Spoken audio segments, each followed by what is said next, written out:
गुरुवर्य चरणारविन्दं भजामि गुरुवर्य विश्वेशतीर्थं स्मरामि गुरुवर्य चरणारविन्दं भजामि गुरुवर्य विश्वेशतीर्थं स्मरामि निखिलगुणपूर्णैकदेहं भजामि सुधासारपानलोलं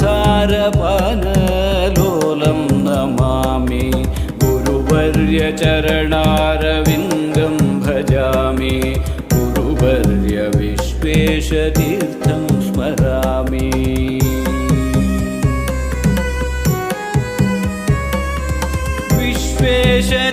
विश्वेशतीर्थस्वरूपं नमामि देवकीसुतनित्यविनुतं नमामि बहुशिष्यवृन्दसमेतं स्मरामि गुरुवर्य चरणारविन्दं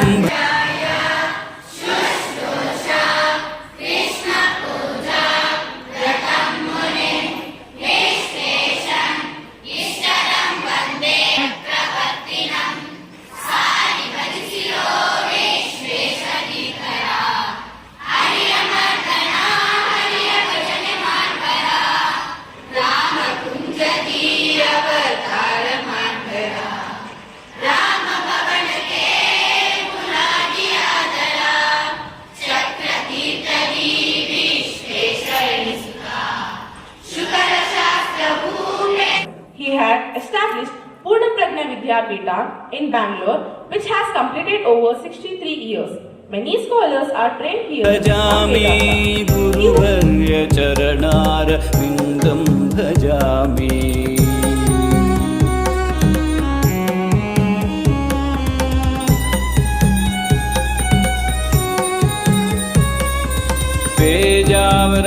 पेजावरधोक्षजपीठे विराजं पूर्णप्रज्ञविद्यापीठे कृतवासं द्वैतसिद्धान्तचरयति कुलपते पञ्चपर्यायकृतविश्वप्रसन्न गुरु पाण्डुरङ्ग पाण्डुरङ्ग रामचन्द्र विठल पाण्डुरङ्ग रामचन्द्रदासं नमामि पाण्डुरङ्ग पाण्डुरङ्ग रामचन्द्र विठल पाण्डुरङ्ग रामचन्द्रदासं नमामि